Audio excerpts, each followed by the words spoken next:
War doesn't care what worked on paper. On the Ukrainian front line, doctrine is breaking, and the world's most advanced weapons are being forced to adapt in real time. In this compilation, we're exposing what's actually surviving and what's failing under the pressure of modern combat. From F-16 pilots abandoning NATO tactics, to an armored clash between the Marder and the CV90, to the controversial battlefield survival of the Roshel senator. This is what war really looks like when theory meets reality. Let's get into it. If an American soldier needs to punch through a wall, destroy a shelter, or scare the enemy to death, he grabs a minigun. But Ukrainians have found an unexpected and very effective use for it. From 3,000 to 6,000 rounds per minute, this is the one case where being a quick shooter isn't an insult. It's exactly this rate of fire that came in very handy for the tasks of the armed forces of Ukraine.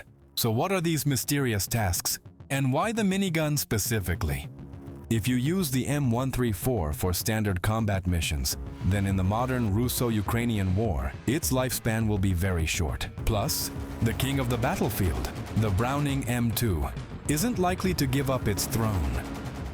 That's why the armed forces of Ukraine are employing the minigun to shoot down Russian drones, and not just from a turret on the ground or a pickup, which we constantly see in Ukrainian mobile fire groups. These machine guns are mounted on both boats and helicopters, and there are also precedents of mounting them on Humvee. A minigun on a boat is quite a sight, but for defending Odessa from targets approaching from the sea, it's ideal. To engage in combat, the machine gunner doesn't need any sights. It's enough just to see the heat of the bullets.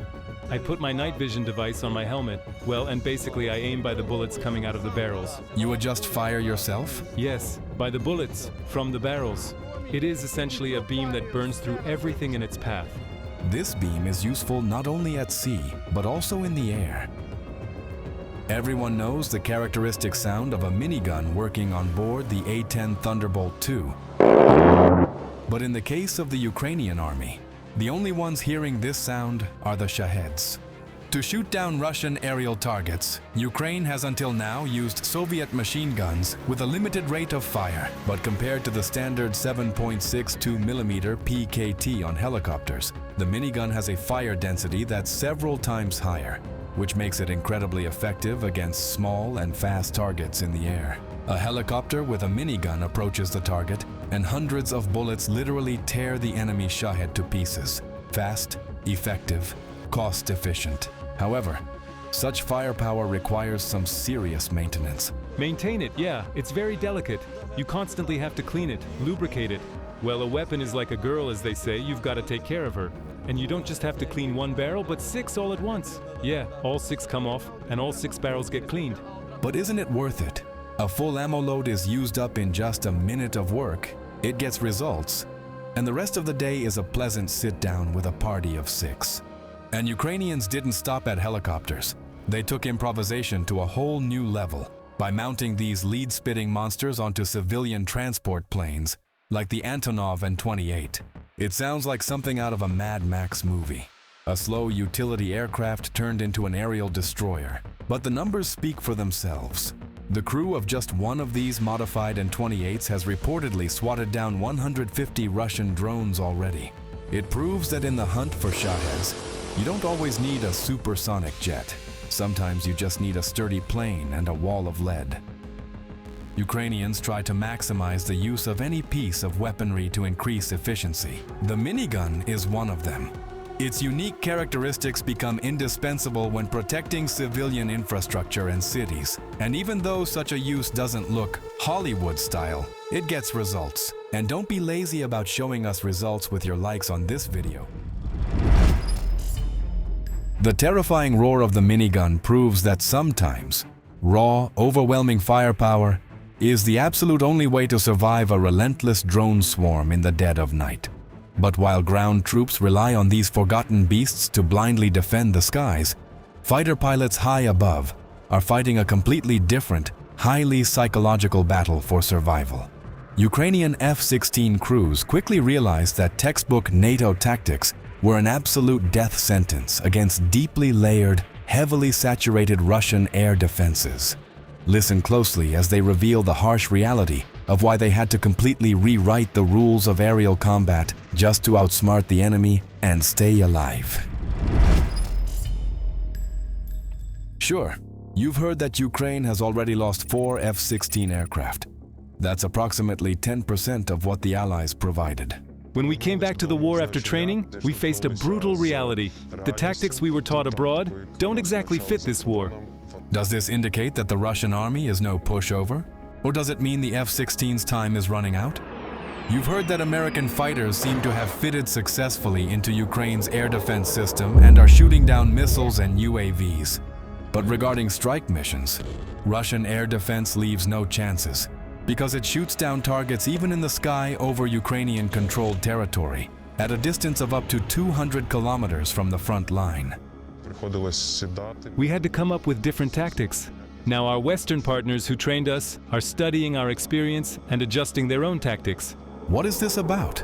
It turned out to be a very risky and sharp attacking style. No army in the world operates this way. However, it is impossible to overcome multi-layered air defense in any other way. And if you add to this the Russian Su-35s and MiG-31s that hunt for F-16s around the clock, that's a total game over. But right now, using the example of a specific mission, you'll find out how Ukrainian F-16 pilots outsmarted Russian ground-based air defense and Russian fighter pilots who are constantly on patrol along the front line.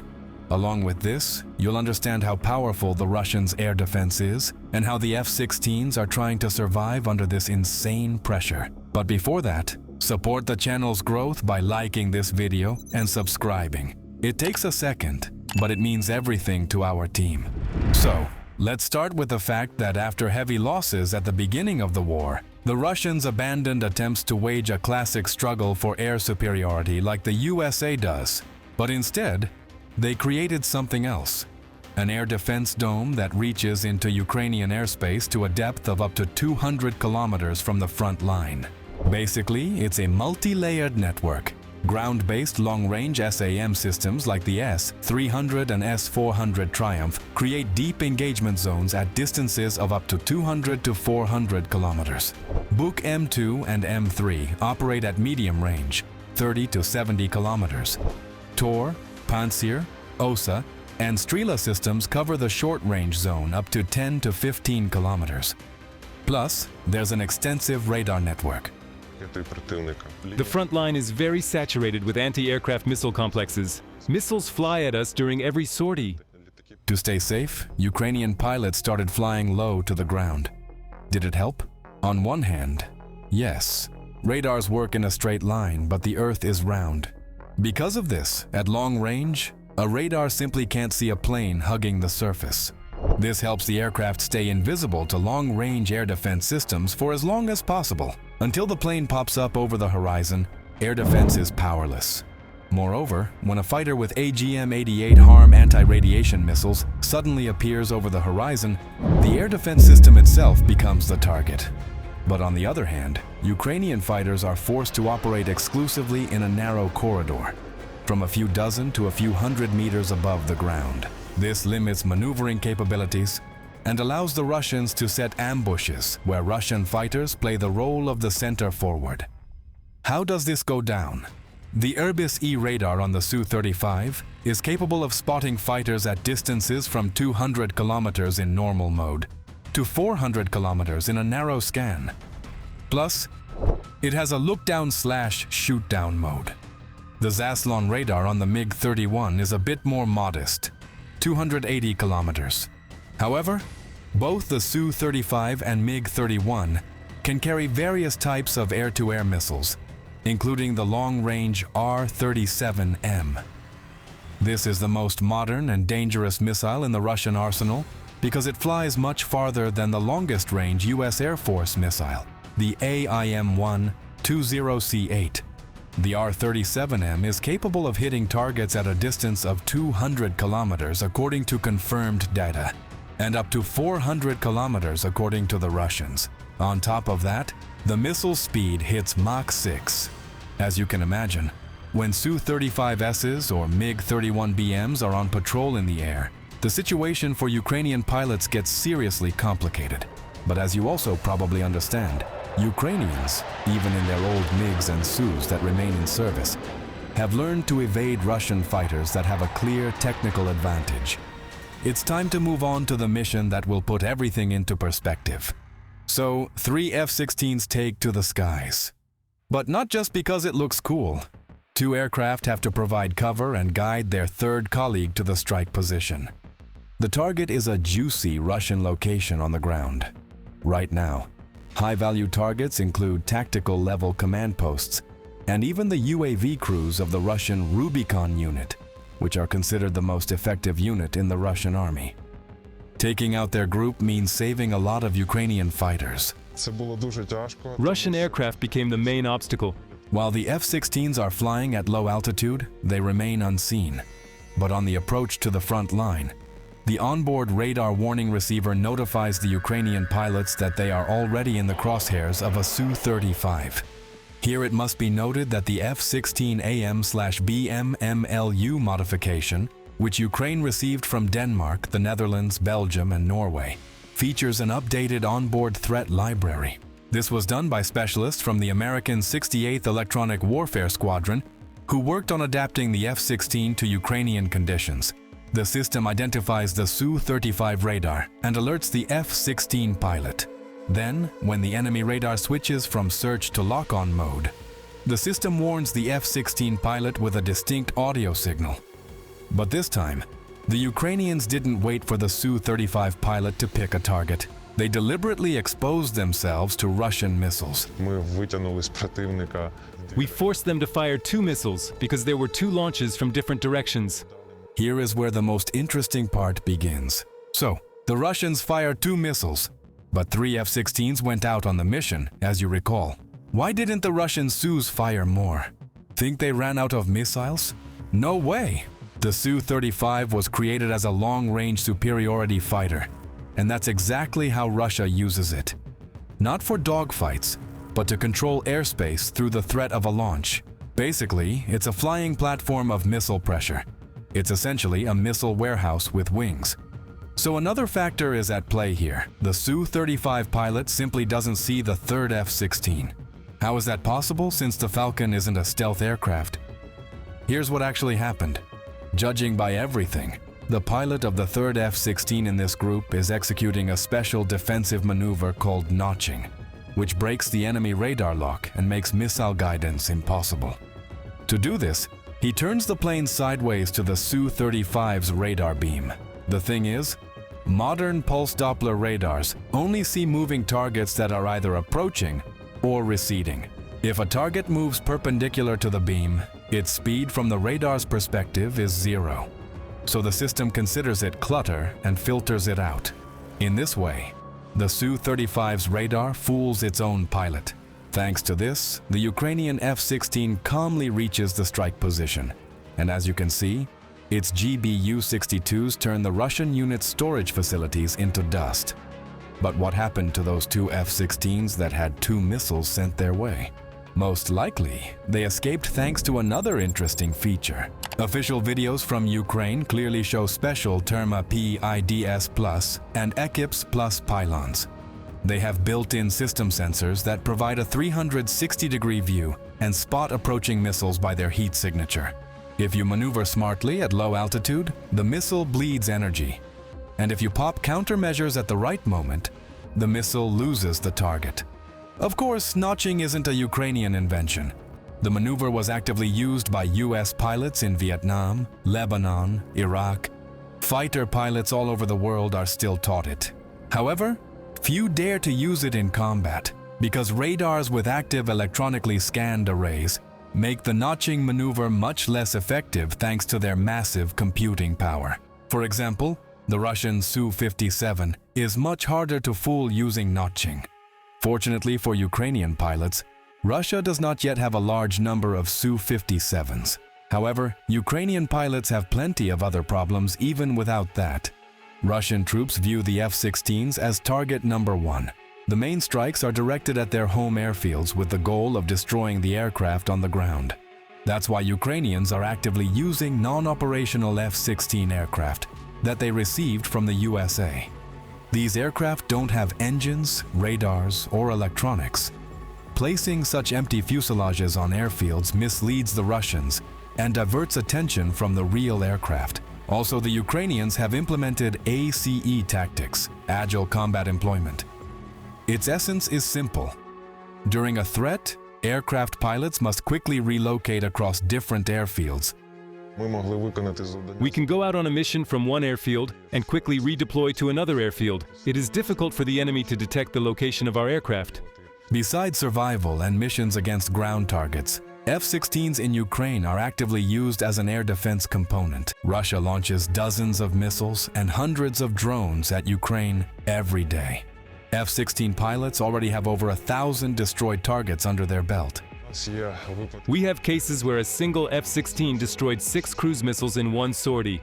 If you want to see how that happened, our channel has a video about that terrible day when American F-16s and French Mirages fought off an attack of Russian drones and missiles. However, we haven't heard yet about the destruction of Russian aircraft by F-16 pilots. What's the problem with shooting down a Russian bird? If we had the F-16 Block 70/72, then our tally would include not only destroyed attack drones and cruise missiles, but also enemy aircraft. The Block 70/72 version is already the next era of the aircraft's evolution. The F-16 in this modification has an AESA, Active Electronically Scanned Array Radar, which sees further, is more resistant to jamming, and can track more targets simultaneously. This is not just an improvement, it is essentially a different aircraft. Will we see it in this war? Write your opinion in the comments. And also write if you are impressed by the tactics used by Ukrainian F-16 pilots. Outsmarting lethal air defenses takes absolute brilliance, proving that human adaptability will always be the most critical weapon in the sky. But down in the freezing mud, survival comes down to thick steel, heavy tracks, and the brutal grinding reality of mechanized infantry combat. Enter the Canadian Roshel Senator, a vehicle many critics dismissed as far too weak and lightly armored to survive a high-intensity, mechanized war. Yet the special forces operating this machine are now breaking their silence to expose exactly why its unique, lightweight mobility is keeping them alive behind enemy lines. This isn't a movie. This is what a mission sounds like when something goes wrong. Right now, Ukrainian assault troops and special forces are fighting in Pokrovsk, one of the most dangerous directions on the front, and almost all of them are relying on the same vehicle to get in and out alive. This is the Roshel Senator based on American Ford chassis, a Canadian armored truck that's been hit by FPV drones, pushed into enemy rear areas, and used in missions that didn't always go according to plan. Some crews made it back, some didn't, and you're about to see exactly what this vehicle was asked to survive. You know how Special Forces guys differ from regular assault troops? We work mainly at night so the drones don't spot us. But drones find them at night too. And we work in the morning, in the evening, and during the day. But during the day is best of all. And you know what unites Special Forces and assault troops? Besides the fact that they're cool? Yeah, they're all fighting in Pokrovsk. But the most important thing for this video, they all use the Roshel Senator armored vehicle. Right now, you're gonna see some very risky missions where the Canadian armored vehicle played a major role, including deep in the Russian rear. However, we're warning you that not all of these missions were successful. So, the Pokrovsk direction. The Russians are actively attacking in small groups, constantly pulling up reserves and equipment. The Ukrainians are trying to prevent their accumulation by any means necessary. Here's what the road to Pokrovsk looks like from the Russian side. This is our burned out equipment. How long can we keep fighting with losses like this? And here's what the road to Pokrovsk looks like from the Ukrainian side. Due to constant strikes by drones and artillery, the concentration of metal per 1 mile around Pokrovsk is higher than at the Gary Works plant. So a Ukrainian unit gets ordered to carry out a rapid raid on a building where, according to intel, the enemy has dug in. At the same time, they need to break in a fresh Roshel Senator. But experienced fighters know you have to prepare for hell, because here's what can happen when you rely exclusively on EW. It's hard to get away from a fiber optic drone. However, the Roshel is a very tough nut to crack. First hit. Look, one drone isn't enough to destroy it. Second hit. Fantastic. The windshield withstood 2 powerful explosions. Third hit. There's no one inside the cab. This means the vehicle completed its mission, and the crew managed to get out safely. Let's wish them luck and support them with a like. Hit that thumbs up. But let's get back to the assault prep. So this brand new Roshel still smells like factory paint. Clean sides, even seams, glass without a single scratch. But that new car vibe vanishes quickly when a metal frame with mesh is welded to the sides. After a while, this Roshel becomes a workhorse, just like the 2,000 other Roshels Ukraine has received. But can the suspension handle the extra load? That's a very on-point question, because for an 8-ton machine, the civilian Ford F550 chassis is weak. So, shock absorbers become expendables. But for the 6.7-liter diesel engine, the Roshel's weight isn't a problem. It pulls in any mode and accelerates the armored vehicle to a speed of 110 kilometers per hour. These guys are banking on the speed of this Canadian ride. So the Roshel with the fighters rolls out. Intel reports that the sky is clear. On both sides of the armored vehicle, destroyed houses. Their black windows stare back. The vehicle bounces over potholes, but the driver pays no attention to that. Instead, he's praying, but not to God, to the EW, because who knows how things will go down. Here's the enemy staging point.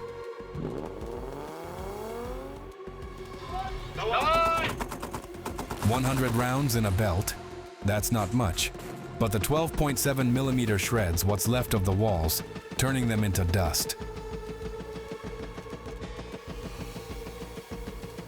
Now the pullback. However, the fire doesn't stop. A guy is shooting through a firing port in the rear. Another one is prepping the next rifle. Maybe it's not that precise, but no one's gonna dare stick their head up while bullets are raining down in their direction. Mission accomplished. The Russians didn't even have time to get their drones up. The guys returned to base to prepare for the next run, but this time with dismounts. After all, the position needs to be secured before the next group of Russians gets there. While they're prepping, subscribe to our channel, because where else are you going to see not just documentary combat footage, but also what happens before and after it?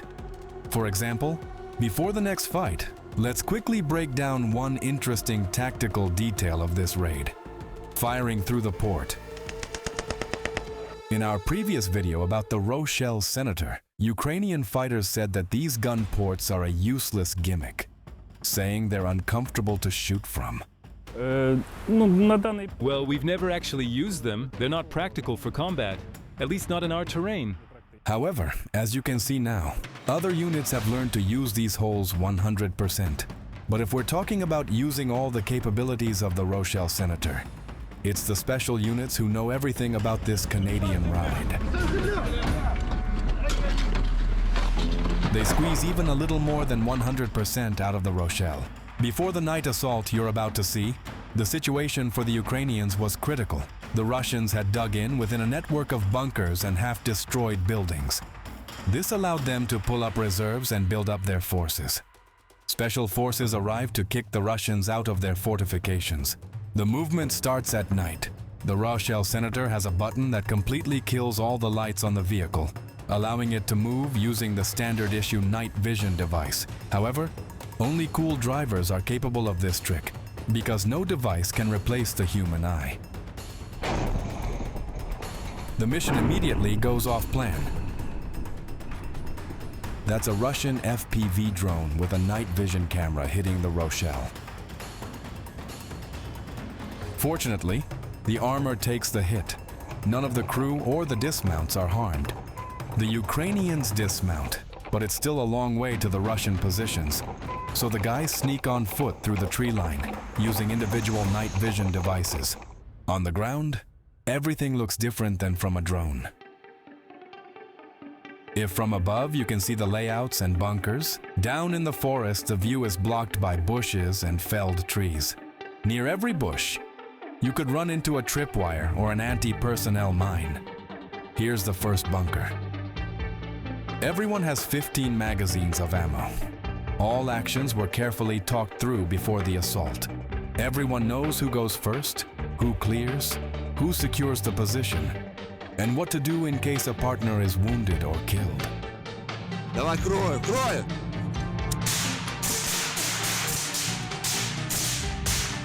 When there's no certainty that the enemy has been destroyed by grenades, a bigger gift is thrown into the bunker, a charge with a few kilograms of explosives.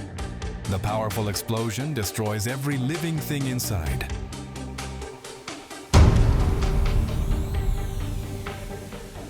After some time, the Russians blanket this patch of forest with artillery, disregarding the risk of taking out their own guys. However, the job is done and the position is captured. Later, the Ukrainians managed to bring in infantry to dig in on the recaptured positions. Of course, such assaults don't happen without casualties. Night operations are some of the most difficult. However, raids into the enemy's deep rear are considered even harder. In the next mission, the Roshel carrying special forces pushed so far into enemy territory that it simply didn't get any deeper than that. The task sounds simple and almost audacious. Blow up railway tracks in the enemy's rear and withdraw. For these guys, this is a new type of mission. The group moves out during the gray time of day when drones can't see. The front line isn't solid. There are paths you can use to sneak into the rear unnoticed. But reality messes up the plans again. There's a road marked on the maps that hasn't existed for many years. Of course, the Roshel is capable of handling off-road terrain. But imagine how suspicious an armored vehicle looks moving through the forest when there's a road right nearby. Even a dumb guard at some random checkpoint would guess that these are saboteurs driving through. But a little bit of luck does the trick. The group gets to where they need to be. Everyone acts fast and sharp. Part of the group takes up covering positions and controls the sectors. The others get to work directly on the tracks. Their own drone watches the perimeter from above. The Roshel's engine keeps running. Finally, the charges are set. Timer: 1.5 minutes. That's enough to pull back. They manage to load up into the Roshel.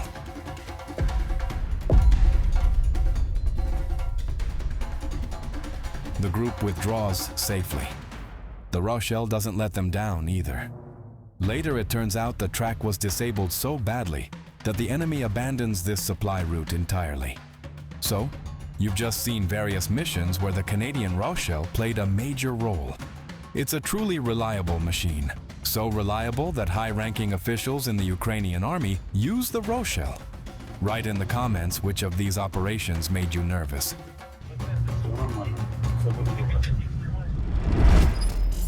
The senator proves that surviving modern combat isn't always about having the thickest armor.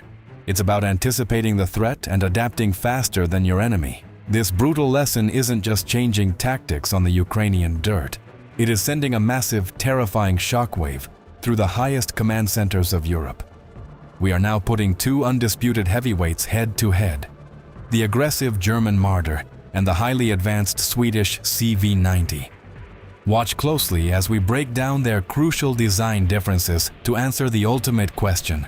When a Russian anti-tank missile strikes, which of these legendary machines actually keeps its crew alive?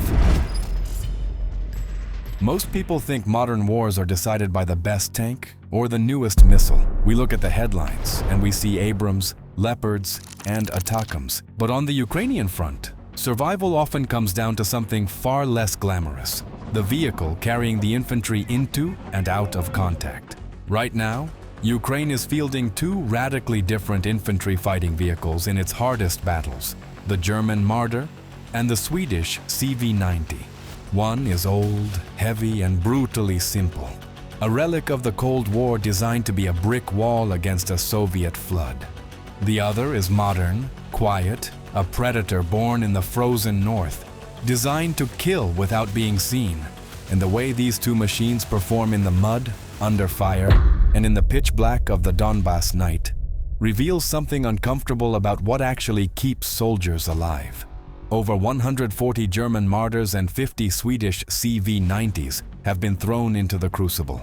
They were fighting in the forests of Lyman, the ruins of Bakhmut, and have even pushed across the border into the Kursk region. This isn't a comparison of spec sheets. This is an autopsy of engineering philosophies. Germany built a fortress to protect the crew. Sweden built a spacecraft to hunt the enemy. One is a shield, the other is a sword. But in the reality of the Ukrainian front, where the mud swallows 60-ton machines whole and drone is the primary killer, which philosophy actually wins? Does the old reliable steel hold up? Or does the high-tech complexity of the Swede offer a decisive advantage? Today we are going inside the hulls of these machines.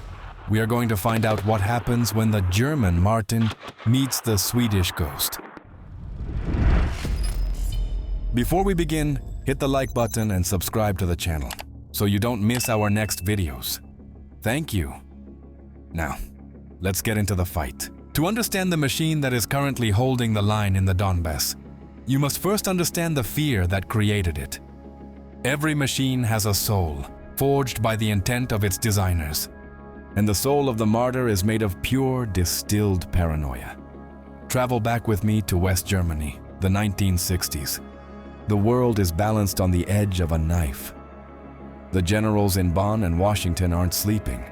They are staring at maps of the Fulda Gap, the flat, open corridors where they believe World War III will begin. They know that if the Soviets come, they will come like a tidal wave. Tens of thousands of tanks, chemical weapons, tactical nukes. The Germans needed a vehicle that could drive into that apocalypse and survive. They didn't need a fancy sports car. They didn't need a sniper. They needed a bodyguard. They needed a machine that could keep pace with the Leopard tanks and carry the most fragile cargo on the battlefield. They built the Marder, and for 50 years, it waited. It sat in warehouses. It rusted in depots. It watched the Berlin Wall fall. It watched the Soviet Union collapse. It seemed destined for the scrap heap of history, a relic of a war that never happened. Until now. Now, half a century later, the Marder has finally met the enemy it was built to destroy. And in the trenches of Ukraine, it has earned a new identity. The Ukrainian soldiers do not call it by its tactical designation. To them, this 35-ton beast is simply German Martin. Martin is the reliable uncle. Martin is the old boxer who can't move fast anymore but has a chin of granite. But why? In an age of drones and precision missiles, are Ukrainian soldiers falling in love with a piece of Cold War steel? The answer begins with the armor. In the brutal calculus of the Ukrainian front, there is a grim nickname for the Soviet BMP-1 and BMP-2, the Brothers' Grave. The Soviet philosophy was simple. Make the vehicle light, make it amphibious, make it fast. If it gets hit, bad luck. A hit from an RPG usually means a catastrophic fire. The fuel tanks explode. The ammunition cooks off. No one walks away. The Marder represents the polar opposite philosophy. The crew is expensive. The machine is expendable. The version fighting in Ukraine, the 1A3, is a hardened evolution of the original. The German engineers, obsessed with survival, bolted ton after ton of additional steel plating onto the hull. They sloped the armor to deflect kinetic energy. The result is a survival capsule. We have reports from the sectors near Lyman and Bakhmut that defy physics. We have seen Martins take direct hits to the frontal arc from RPG-7s. The explosion shreds the external storage boxes. It shatters the optics. It rings the hull like a giant church bell, concussing everyone inside. But the hull does not breach. We have stories of Marders running over anti-tank mines, explosions that would vaporize a BMP and send its turret flying into the stratosphere. The Marder loses a track. The suspension is destroyed. The driver breaks his nose on the console, but the ramp drops and the squad walks out. Let's talk about that ramp. It seems like a mundane detail, but in the psychology of combat, it is everything.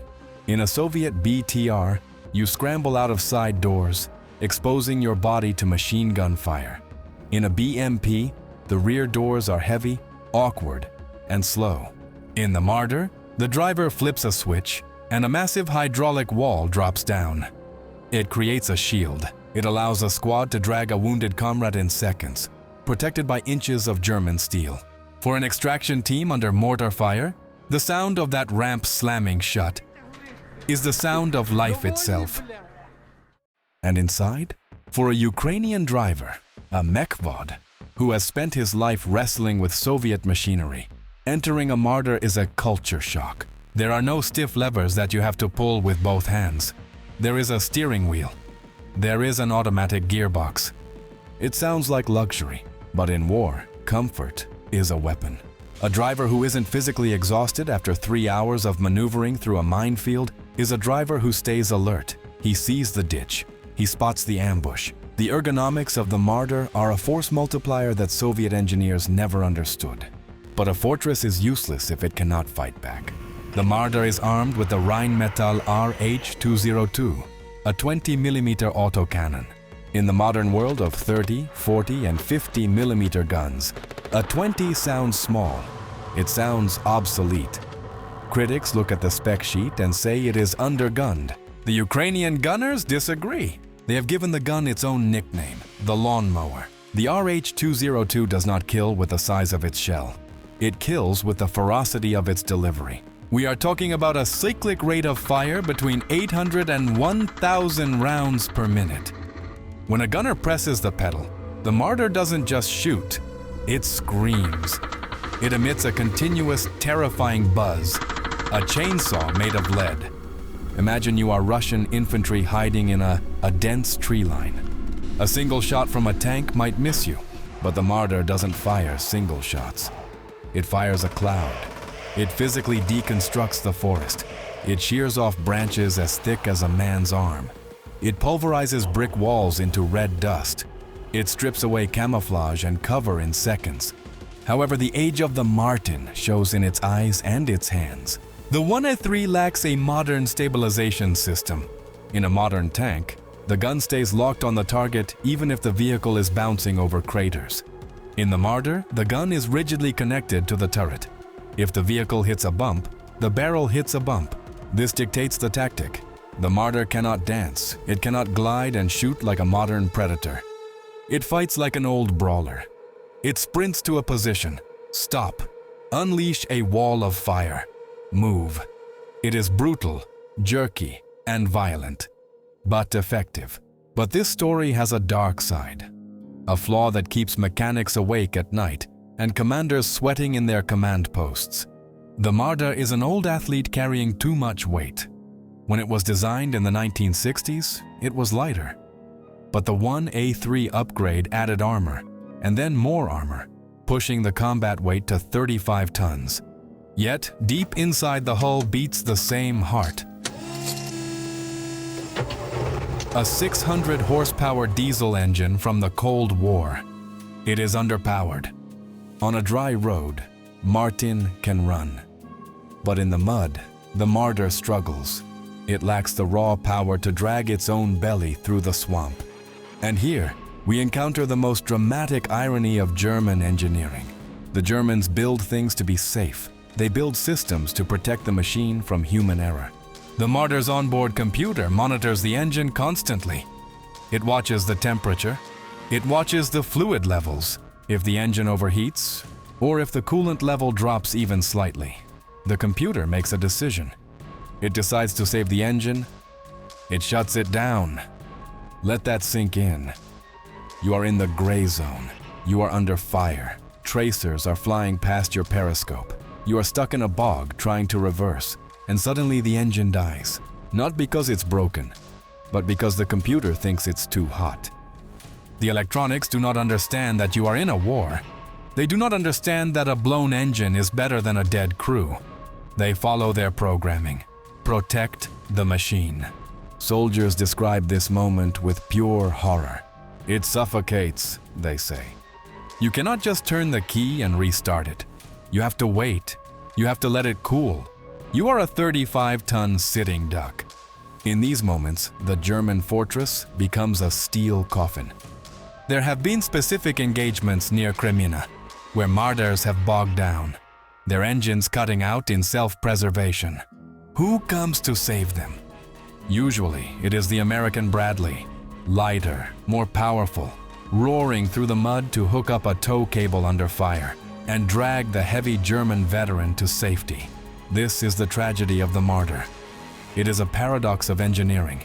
It is the most reliable shield against enemy fire, capable of saving you from a mine that would tear you apart.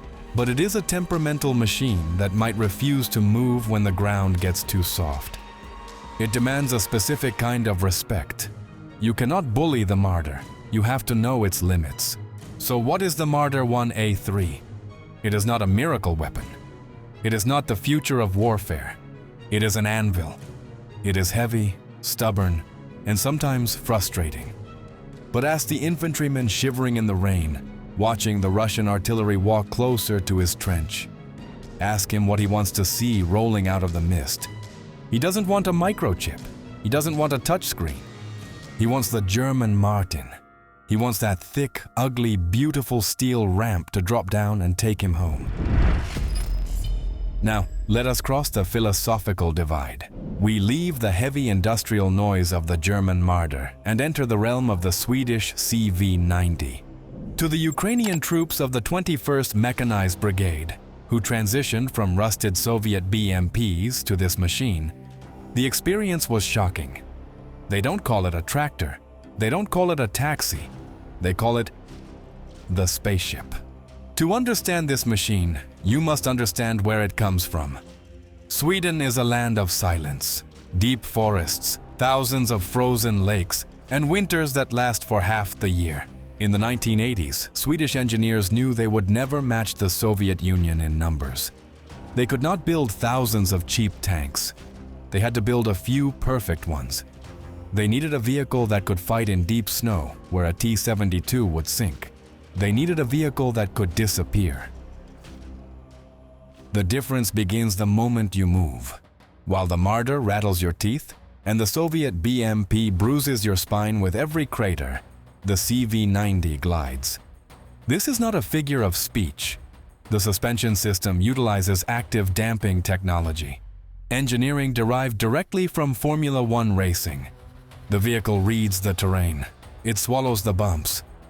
Soldiers joke that you could drink a cup of coffee while crossing a plowed field at 60 kilometers per hour, and you wouldn't spill a drop. But this smoothness is not for luxury. It is for lethality. Because the ride is smooth, the gun is stable. The Marder has to stop to shoot accurately. The CV90 can fly over broken ground, drifting through mud, and its turret remains locked on the target like a gyroscope. It allows the crew to fight at the speed of thought, not the speed of the suspension. It changes the rhythm of the battle from a clumsy brawl to a choreographed dance. Modern war is not fought with eyes. It is fought with sensors. The Ukrainian front is swarming with Russian Orlan, Zala, and Supercam drones. They are looking for one thing: heat.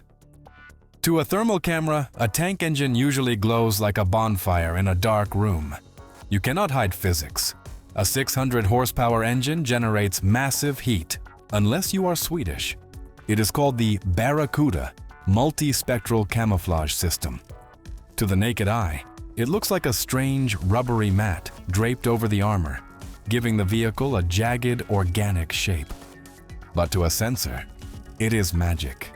The Barracuda system manages the heat generated by the vehicle. It takes the exhaust heat and mixes it with cool air. It mimics the background radiation of the Earth. In the thermal sight of a Russian drone, a Marder glows white-hot. It screams, "I am here." A CV90? It appears as a gray smudge. It looks like a cold rock, or a dead vehicle that has been abandoned for days, or a patch of wet ground. It blends into the entropy of the battlefield. And then there is the sound, or rather, the lack of it. The Marder announces its arrival with a roar that can be heard for kilometers. The CV90 is terrifyingly quiet. The rubber-padded tracks and the baffled engine mean you can be 200 meters away from a moving CV90 and hear nothing. Just the wind in the trees. By the time you hear the tracks crunching the soil, it is too late. The muzzle is already pointing at you. This capability has birthed a new tactic for the 21st Brigade. The night hunt. They do not charge in broad daylight like the Marders. They wait for the sun to set. They creep into the gray zone, under the cover of darkness, invisible to thermal scopes, unheard by infantry. They are predators entering a pen of blind sheep. They strike, destroy the target, and vanish into the forest before the enemy artillery can even wake up. And when they strike, they do not use a lawn mower. They use a sledgehammer that thinks it is a sniper rifle, the 40mm Bofors L70 cannon. To understand this gun, you have to know its history. It was not originally designed to kill tanks. It was designed to shoot down airplanes. That means it has exceptional range, velocity, and accuracy. When you point an anti-aircraft gun at a ground target, the results are catastrophic. It punches through 100 millimeters of steel armor, using armor-piercing fin-stabilized discarding sabot rounds. That means a CV90 can tear through the frontal armor of a BMP-3 as if it were cardboard. It can rip through the side armor of a T-90 tank. It disassembles concrete fortifications. Where the Marder chips away at a building, the Bofors brings the building down. But brute force is easy. The CV90 offers something scarier. Intelligence. The ammunition is programmable. The 3P round. Pre-fragmented. Programmable. Proximity. Here is the scenario that plays out every day in the Donbass. A squad of Russian infantry is dug into a trench line. They are deep in the earth. They feel safe. Direct fire from a Marder hits the dirt berm in front of them and does nothing. They wait for the shelling to stop. Then the CV90 arrives. The gunner doesn't aim at the trench. He aims above it. He presses a button on the laser rangefinder. The computer measures the exact distance to the meter, let's say 452 meters. As the shell leaves the barrel, an electronic coil at the muzzle writes a code into the shell's fuse in a fraction of a second. It tells the shell, "Do not explode on impact. Explode at 452 meters." The shell flies. It counts its own rotations, and it detonates in the air, exactly 2 meters above the heads of the soldiers. It rains thousands of tungsten pellets down into the trench. There is no cover. There is no hiding behind a wall. The CV90 kills you in the one place you thought you were safe. But no machine is perfect. Even a masterpiece has a crack. For the CV90, the flaw is a quirk of design that drives its crews to anxiety. The magazine. The mighty 40mm gun is hungry, but it is fed by a small carousel-style ready rack that holds only 24 shells. 24! The Marder has belts with hundreds of rounds. The Bradley has huge bins of ammo. The CV90 has 24 shots. In the heat of battle, when the adrenaline is pumping, you can empty that magazine in seconds of rapid fire. And then, click, silence. The gun is empty.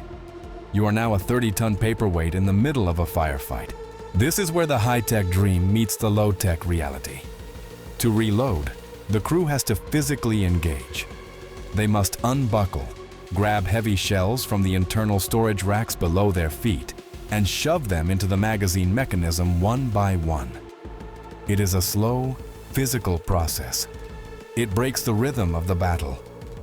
If you are swarmed by infantry, that pause, that 30 seconds of silence, can be fatal. This dictates the psychology of the gunner. In a Marder, you hold the trigger down, you suppress, you spray, you create a wall of noise. In a CV90, you must be an accountant of death. You count every shot. 1, 2, 3. You cannot afford to miss. One miss is 4% of your ammunition gone. It requires a disciplined, cold-blooded crew. You cannot panic in a CV90. If you panic, you run dry, and you die. There is one final danger to driving a CV90 in Ukraine. It is the danger of being elite. The Russians know exactly what this machine is. They fear it. And because they fear it, they hunt it. If a Russian drone operator spots the distinctive shape of the Swedish vehicle, the sharp angles, the barracuda mats, the order is given to kill it at all costs. They will divert artillery from other sectors. They will launch a swarm of Lancet drones. They will send their best T-90 tanks to hunt down a single IFV. Driving a CV90 puts a target on your back. You are a trophy. The crew knows this. Every time they start the engine, they know that somewhere, a Russian commander is offering a medal to the man who destroys them. And if you survive the hit, the nightmare continues in the repair shop. The Marder is simple. Soldiers joke that if a Marder breaks, you can fix it with a sledgehammer, a wrench, and some strong language. It is mechanical. It is familiar. The CV90 is a digital beast.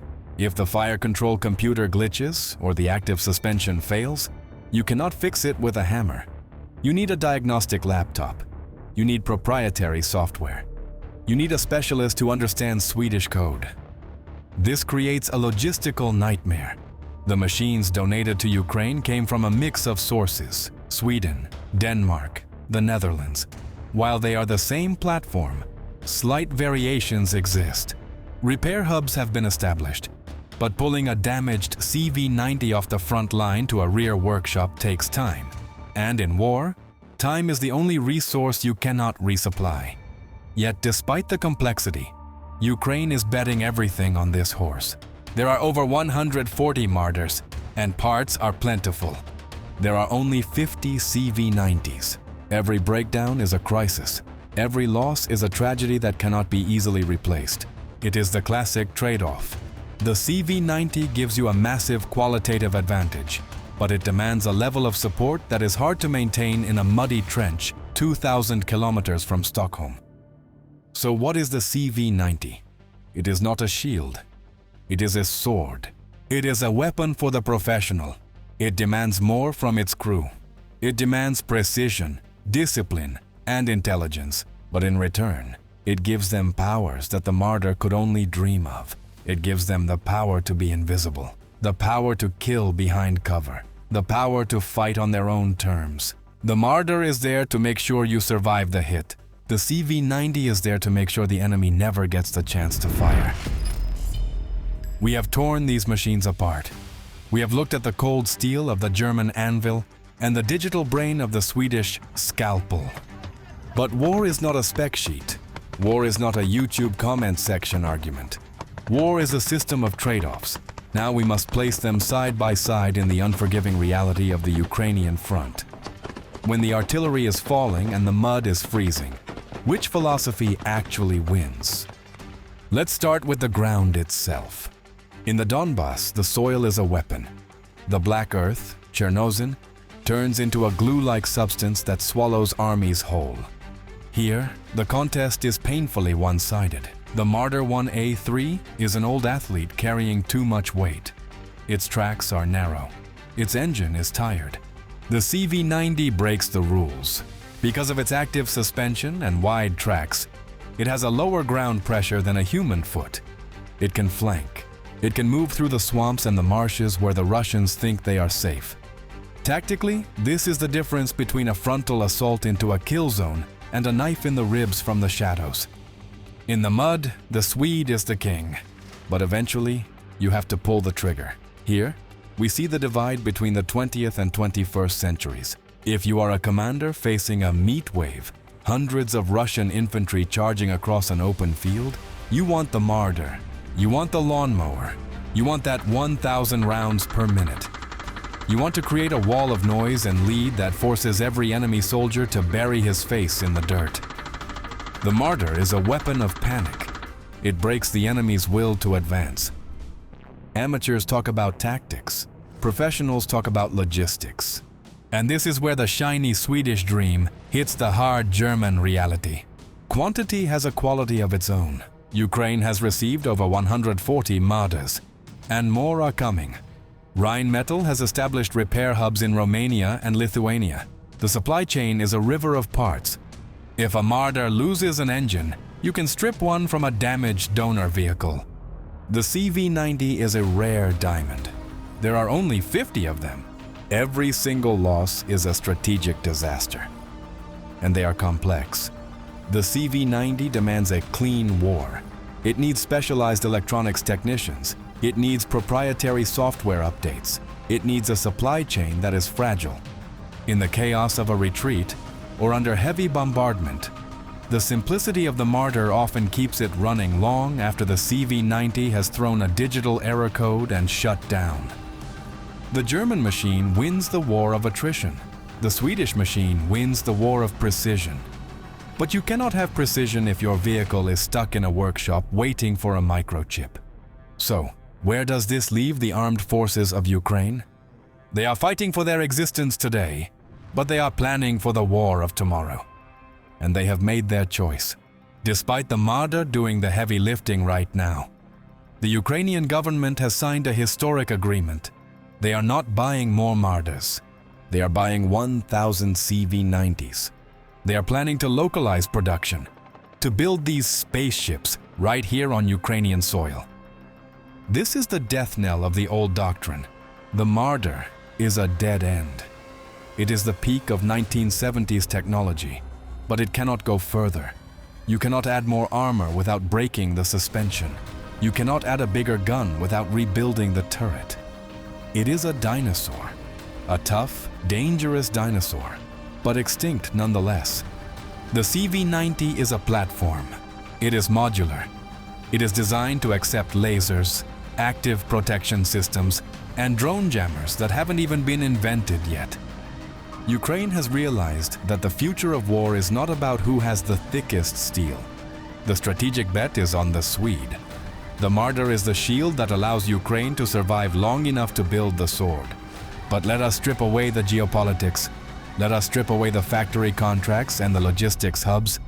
Let us go back to the zero line, to the mud, to the men. I want you to imagine the choice. You are a squad leader. It is 3 a.m. It is freezing rain. You have wounded men. You need to get out, and you need to get out now. You pick up the radio. You call for extraction. Which vehicle do you pray is coming around the corner? If you choose the Marder, you are choosing the anvil. You know it might be slow. You know the engine might scream. But you know that if you take a hit, if an RPG slams into the side or a mine goes off under the track, that heavy German steel will hold. You choose the Marder because you want to survive the hit. You trust the weight. You trust the armor.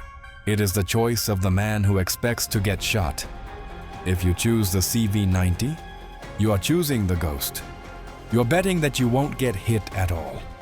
You are trusting the invisibility cloak. You are trusting the silent engine. You are trusting that the 40mm gun will kill the ambushers before they can pull the trigger. You trust the tech. You trust the speed. It is the choice of the hunter. In the end, these two machines are brothers in arms, separated by a generation of history. The Marder is the final glorious echo of the Cold War. It was built to stop the Soviet Union, and 50 years late, it is finally doing exactly that. It is dying on the hills it was meant to defend, shielding democracy with its rusted iron body. It is a hero that arrived late to the party, but just in time to save the house.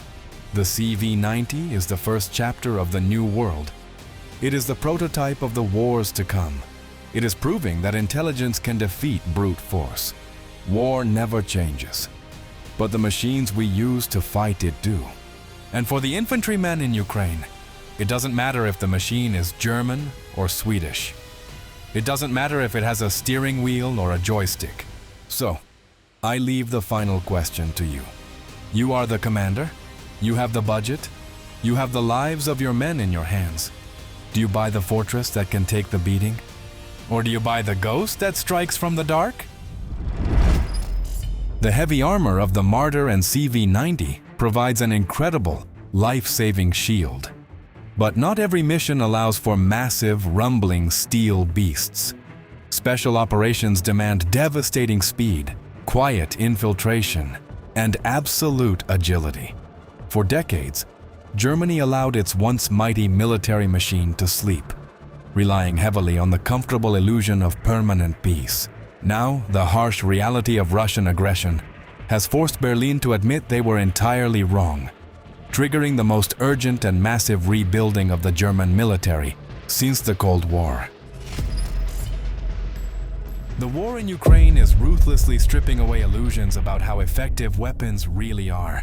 The Leopard 2 was expected on the front lines as a total game changer. It was credited with an almost magical ability to shatter defenses, survive, and dictate its own logic of battle to the enemy.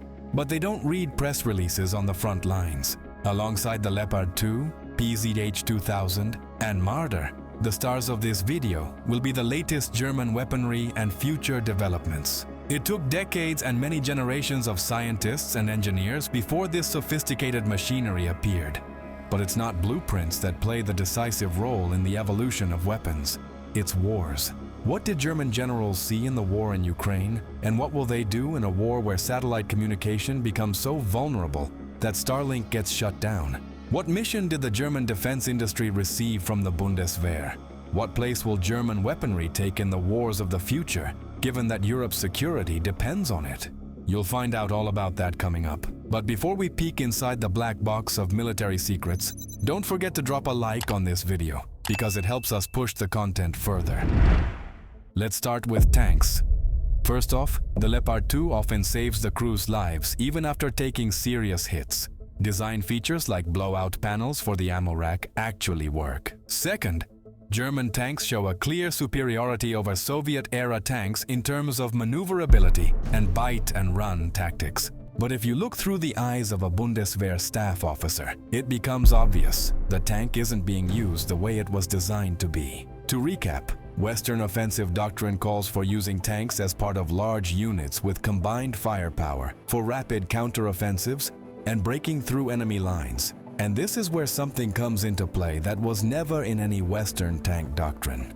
The experience of the 2023 Ukrainian counteroffensive showed that dense mining and constant drone surveillance made attacks with large numbers of tanks lethal. But what about defense? As for defensive doctrine, it involves using the Leopard's superior optics to strike from long distances, followed by a quick change of position. But even this tactic is in question, because even 10 kilometers from enemy positions no longer guarantees safety. Drones reach even deeper. The Leopard 2, just like other tanks, turned out to be far too vulnerable to FPVs and loitering munitions. Because of this, the Ukrainians made changes to the standard design. The Germans jokingly dubbed it the Leopard 2 A4V. They are mounting Soviet Contact 1 explosive reactive armor or modern Ukrainian NIJ systems on the tanks. They're adding metal screens and cages. This setup doesn't restrict the turret rotation and forces the drone to detonate at a distance from the armor. Still, a swarm of drones is capable of bringing down any beast. This Leopard 2 takes 26 hits. The crew escapes, but the tank remains on the battlefield immobilized. In general, according to open source estimates, up to 50% of the 100 Leopard 2s provided by the Allies have been knocked out of action during the fighting. Naturally, Western generals are aware of this information, and they've concluded that this Leopard, in its current form, no longer meets the requirements of the battlefield. Now you'll find out what task the military gave to the engineers, but first, check if you're subscribed to our channel. If not, hit subscribe so you don't miss our next videos. Thank you. So, April 10th, 2025, Cologne, Germany. This is where the MGCS project, Main Ground Combat System, officially kicks off, under which the future European post-Leopard tank is to appear. A separate company is being created for this purpose. 4 giants have come together in it, KNDS Deutschland and KNDS France, Rheinmetall Landsystem, and Thalys. Effectively, this means one thing. Europe is beginning to gather the experience of the Ukrainian war into a single hub. This applies not only to tanks, but also to Marders and PZH-2000s, as well as anti-drone weapons. Here is what's in store for the new Leopard. First and foremost, it will get an autoloader. This is essentially an admission that an autoloader delivers better results in real combat. However, an autoloader isn't just about convenience. It's about who can fight now. Here's what we mean. MGCS is a transition to the single button concept. In addition to the autoloader, the new Leopard will get a smart fire control system. Built-in artificial intelligence takes over the automatic detection and classification of targets. The AI itself prioritizes by threat level and marks tank, IFVs, or ATGM's crew on the display. Ammo selection, accounting for wind, and powder temperature happen instantly, also without human involvement. The gunner only has to confirm the target lock and press fire. Boom! This level of automation lowers the entry barrier and shortens crew training time. This is very smart when your country is attacked out of the blue and you need to quickly man your units, even with women. But the decisive question remains. How far does the shell fly after pressing the button? The Leopard is indeed getting a new gun. Two options are being considered. The 140mm Ascalon system, which is already undergoing testing, and a 130mm gun from Rheinmetall. The 130mm shell provides approximately 50% more muzzle energy than the modern 120mm L55 gun. This allows it to punch through the composite armor of advanced tanks at distances where a 120mm shell is already losing its punch. The 140mm Ascalon system is geared toward reaching an energy level of up to 13 megajoules. This makes practically any existing homogeneous armor useless. However, the Leopard won't be able to strike at several dozen kilometers like artillery. This means that in the future, just like now, tanks will have to operate within the kill zone of drones and loitering munitions. What should the protection look like? The new Leopard will get thicker armor for the upper hemisphere, since FPVs, loitering munitions, and cluster munitions hit the turret roof. Rheinmetall has also developed versions of lightweight anti-drone screens and cages. A key lesson from Ukraine has been taken into account. Additionally, for protection against certain types of kamikaze drones and all types of ATGMs or rocket-propelled grenades, the new Leopard will get an integrated active protection system like the Israeli Trophy, which is already installed on the Leopard 2A8. Another candidate is the German MUSS from Hensoldt with missile and laser warning sensors. Furthermore, Bundeswehr tanks are already being equipped with mobile jammers to suppress FPV's control signals and GPS navigation. Kinetic Defense Vehicle (KDV) systems are also being implemented to detect and neutralize drones at distances of up to 1,400 meters. A combat module with a radar and a machine gun or cannon is mounted on a separate chassis. The system is already undergoing testing with combat experience taken into account. But the main protector of the tanks will be the Skyranger 30 anti-aircraft tanks produced by Rheinmetall. Without this, the tank won't survive. The Skyranger 30s are armed with a 30mm cannon that can be mounted on any chassis. The munitions are programmable. Each shell contains 160 tungsten cones. The operating principle?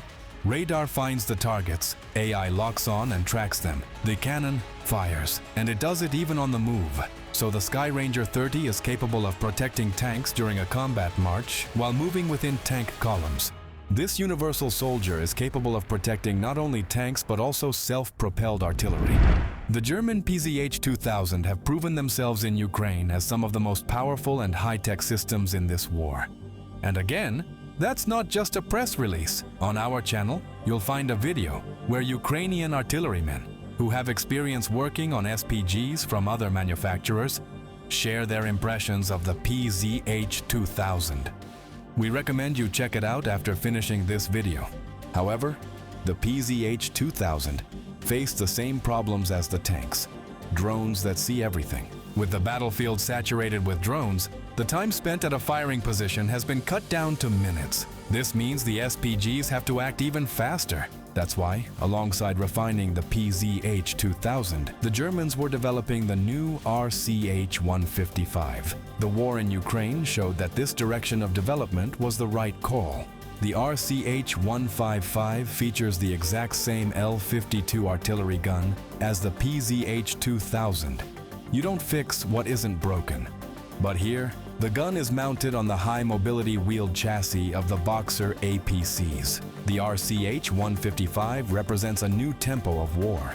The RCH-155 doesn't just deploy quickly. It's capable of firing on the move, which makes the enemy's counter-battery efforts useless. The fire control system compensates for oscillations and changes in the chassis position. The ballistic computer automatically calculates the firing parameters. Inertial navigation is capable of operating without a satellite signal. The remote-controlled module fully automates gun aiming, ammo selection, loading, and fuse setting.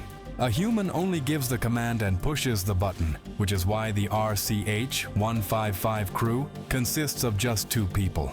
As you can see, there's a high level of automation here too, reducing the number of crew members and their training time. To counter the threats that have proven effective in Ukraine, all units will be integrated into a single information cloud, receiving data from external UAVs and satellites to strike targets at a safe distance. But what if Elon Musk's satellites go down? The Bundeswehr is actively working to reduce its dependence on the Starlink system and plans to launch its own satellite constellation by 2029. We're keeping an eye on this development because recent events on the front lines, where Russian units lost internet access via Starlink, caused quite a stir. You can have a mountain of tanks and artillery guns, but without satellite communication, a modern army becomes a 19th century army. But let's get back down to earth. Drones have also impacted infantry unit operations. In fact, logistics, casualty evacuation, and unit rotations are often more dangerous missions than actually holding specific positions. The war in Ukraine shows that you can never have too much transport. That's exactly why Marders became a survival tool for the AFUs. However, the Marders were designed in the 70s, so these machines are way too old. On top of that, the Marder doesn't have factory standard protection against top-down strikes. The optics are old, thermal imagers are limited, and there's no full 360-degree view. In a war dominated by drones, that's critical. That's why the Bundeswehr plans to purchase 10,000 different armored vehicles over the next 10 years. That's 10 times more than what Ukraine had at the start of the war. But it's significantly less than what Russia had. But this doesn't mean Germany is still living under illusions regarding the capabilities of its allies or the Kremlin's abilities. That's why the country has already begun a massive modernization of its forces, which will cost around 377 billion euros. The German government wants to make its army the strongest in Europe. Germany aims to be a leader that provides logistics, troop numbers, and a technological edge. Germany has drawn its conclusions. But what about the other alliance countries? Oh, that's a whole different story that deserves its own video. Let us know in the comments which European armies you think deserve attention too.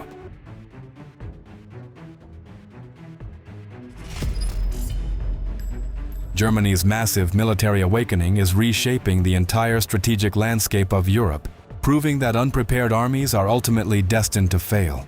But while generals move massive divisions and purchase fleets of tanks, the terrifying reality of war always shrinks down to the individual soldier clearing a dark, bloody trench.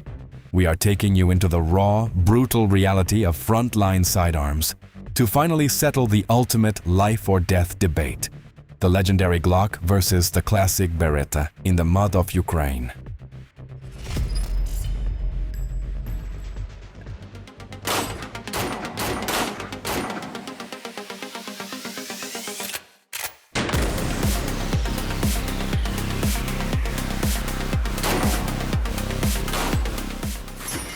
Welcome, my name is Serhiy Lipko. This is Bratik, an instructor from the training center. Good to see you. Hey, brother. And today, after countless requests from our viewers, we're talking about pistols, the Italian Beretta, and the Austrian Glock.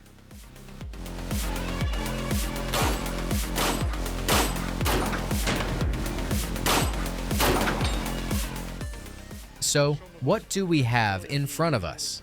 And what are the fundamental differences between them? All right.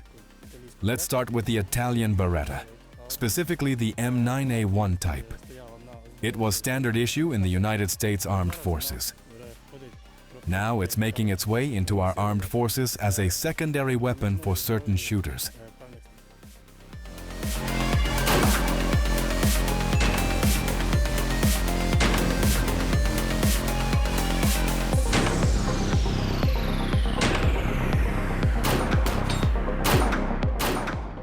Its key traits are, first of all, reliability, accuracy, and its functional design.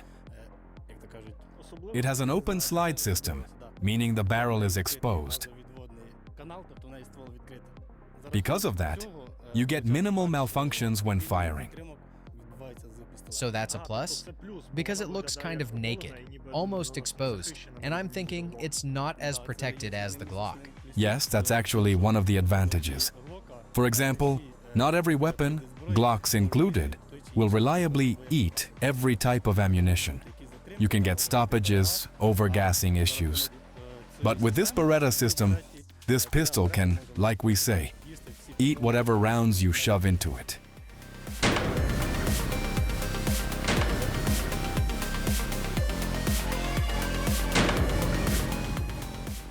I think the Glock doesn't really need any special introduction at all. A legendary pistol. Exactly, everyone knows it. What we have here is a Glock 17 Gen 4. Same caliber, 9 by 19 millimeters. The frame is mostly polymer, which makes it much lighter than the Beretta. One of the key differences between the Glock and the Beretta is that for concealed carry, the Glock is easier to hide than the Beretta. Easier to hide because of what, exactly? Because of its ergonomics. It's smaller, lighter, more compact, especially when carrying inside the waistband or on the side. You can move with it easier than with the Beretta. Support the channel with a like and subscribe.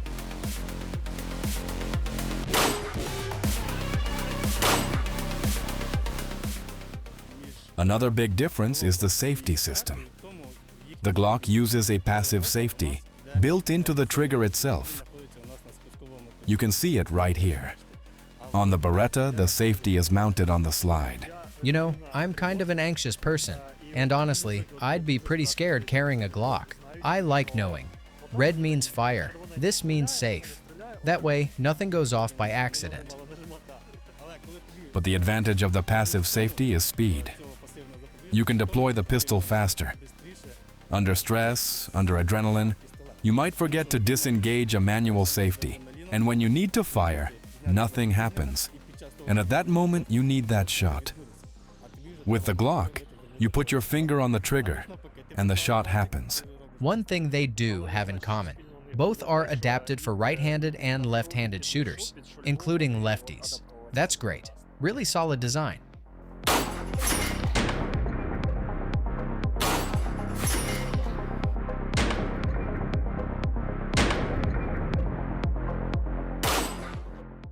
You like the Glock more, but right now I kind of like the Beretta more. It's honest. Look at it. Open. The hammer mechanism is visible, exposed. The Glock, on the other hand, it's an introvert, closed off. That's true, but when it comes to dirt and contamination, the Beretta will pick up more grime, sand, dust, because it's open. The Glock's enclosed design makes it more reliable in dirty conditions. Better than the TT? Of course, way better. You keep talking about reliability, and what happens if it gets dirty? Say we're in combat conditions and need to clean it somewhere in the field. Let's take a look at their inner world. What's actually inside? All right, let's do it. Start with the Beretta? Yes. I'm trusting this to you. This surgical operation. First thing, check that it's unloaded. Next, what do? Put it on slide lock. I press the lever down. After that, I take the slide off the slide stop and just guide it forward. That's it. Now we have the slide assembly, meaning the recoil spring. plus the barrel and the slide itself.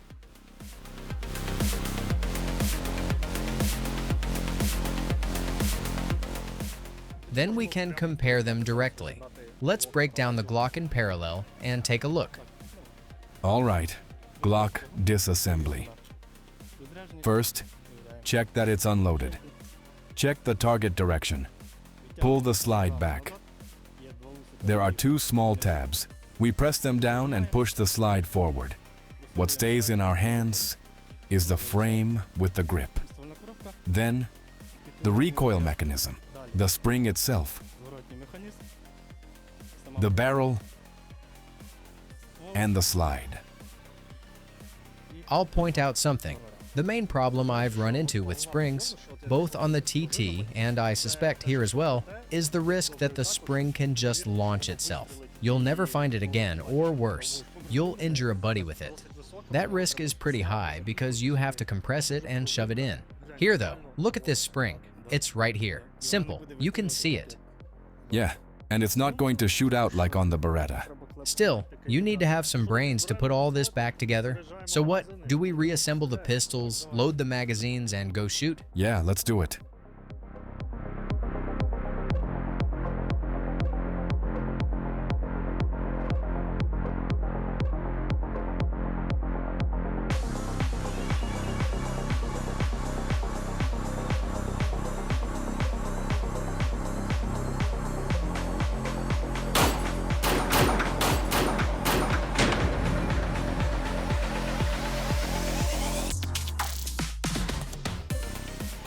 When you're standing, how much do you flare your elbows and shoulders?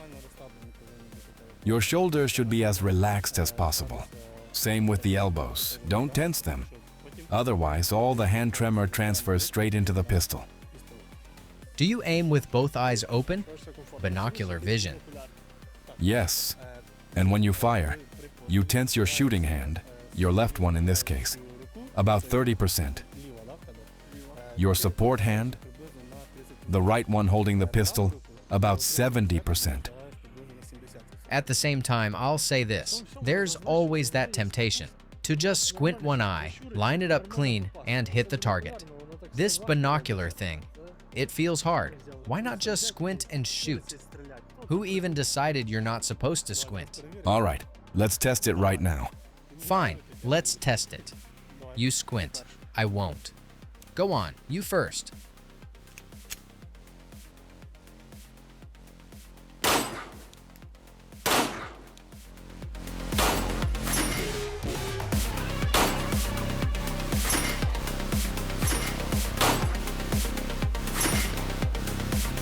I'll do the same.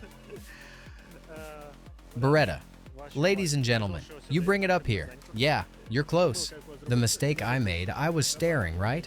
You shouldn't stare. You need to control what's in front of you. I try to bring the pistol up so I can see it with my peripheral vision. Pulled the magazine out by feel. Then I load it. After that, we safely disengage the safety. It's already off. Already off safe. Hammer's cocked. Which one do we start with? Which target do you like the least? The one in the middle. The center one? The circle. Well, that circle is cursed. What was that? Did you see where the round went? Yes. Lower? Into the lower frame, yeah. It hit there. What is wrong with this thing? What am I doing wrong? You're doing everything right. Feels like I'm firing blanks.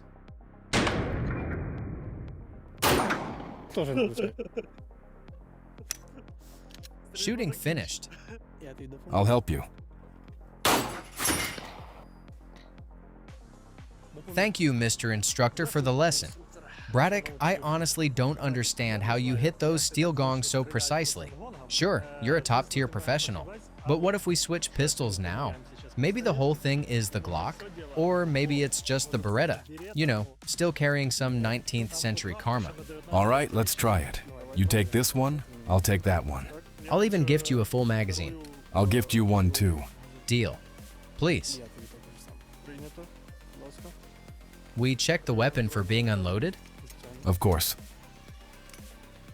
All right then. Go ahead. You first. No, you go first this time. All right. I bring it up. Set my stance. Scanning the environment. Chambering around. I stand. Wait.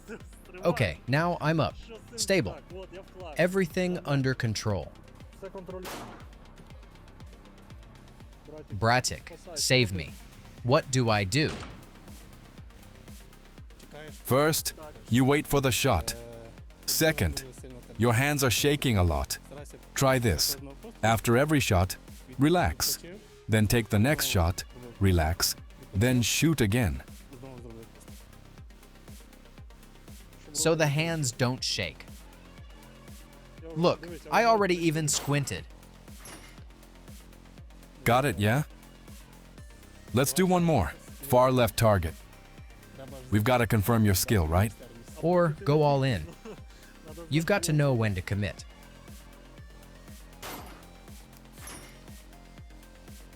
You're the professional instructor. Good job. All right then, I'm safely unloading this now. Slowly, so we don't...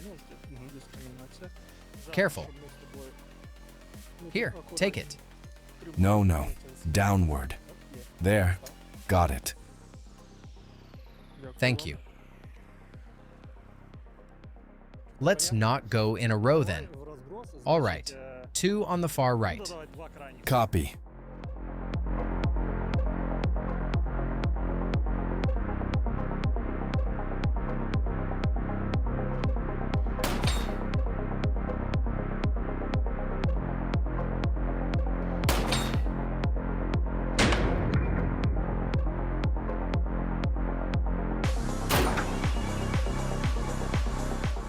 You just wiped it out.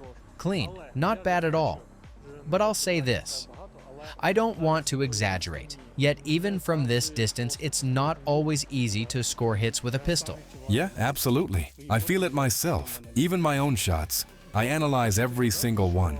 It's just what you said earlier, that this type of weapon doesn't really have an aimed range. It has An effective range, which here is up to 25 meters, about 82 feet.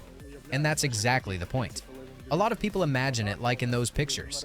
You know, charging forward with a pistol, arms stretched out, rushing the enemy. But a pistol is a pretty specific weapon, meant for very specific tasks. Yes, that's exactly how it is.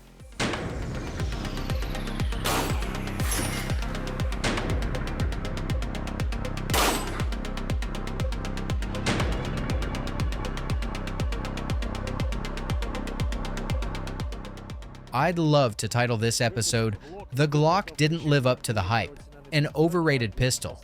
But honestly, that wouldn't be fair. It's an incredible weapon. The Beretta is excellent too. But the most important thing is the hands holding it, and the person behind the sights. Bretik, thank you for the knowledge. Thank you for letting me shoot. Thank you for this instruction. And infinite respect to you for your service. And thank you as well.